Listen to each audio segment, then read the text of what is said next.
le 7 avril prochain, l'élection métropolitaine va donc procéder à la nomination, j'allais dire à l'élection, pour être plus précis, du successeur de Martine Vassal, qui n'est pas candidate pour prendre sa succession. C'était l'un des favoris, c'est désormais le favori, Nicolas Isnard, maire de Salon de Provence. Il s'est officiellement déclaré candidat en début de semaine. Il a reçu le soutien de Sophie Joissains, qui a été aussi pressentie pour être candidate, qu'il ne l'est pas, la maire d'Aix-en-Provence. Et, alors qu'ils ne sont pas du même bord politique, le soutien de Benoît Payan. C'est gagné d'avance pour Nicolas Isnard. De toute façon, il est seul candidat à l'heure où on se parle. Écoutez, en tout cas, il montre là qu'il peut construire autour de lui une large majorité. J'en veux pour preuve quelques éléments. Il a été donc, je dirais, adoubé, entre guillemets, par une assemblée de maires qui s'est réunie à Saint-Victoré il y a 2 jours. Et là, on voit qu'il y a 2 logiques superposées. Celle de la droite et de la gauche, dont nous parlions la fois passée, et puis celle-ci, qui est le collectif des maires, quelle que soit, je dirais, leur nuance, et puis des maires non encartés.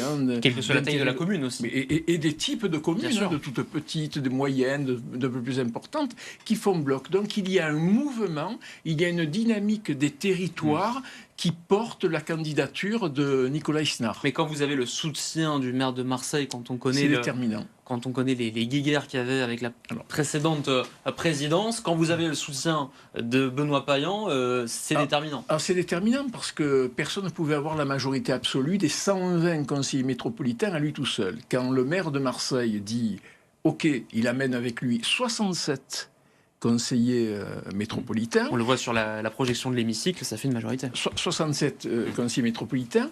Et en même temps, si vous voulez, ça augure d'une gouvernance plurielle, mais qui va pouvoir articuler cette gouvernance entre les territoires hors Marseille et Marseille, et les 850 à 870 000 habitants de Marseille. D'ailleurs, on l'a vu, il a revendiqué à plusieurs reprises la gouvernance via la métropole de ce qu'il pense être des outils déterminants, la RTM, la Soleam et le bailleur social. On va en parler de la RTM dans un instant. L'eau et des déchets aussi, il me semble. Exactement. Thomas, il a aussi dit qu'il voulait gouverner avec la gauche, alors avec Marseille et Aubagne aussi, qui est repassé à gauche, forcément, il n'avait pas trop le choix, mais aussi ce qu'il a dit, c'est sans le RN.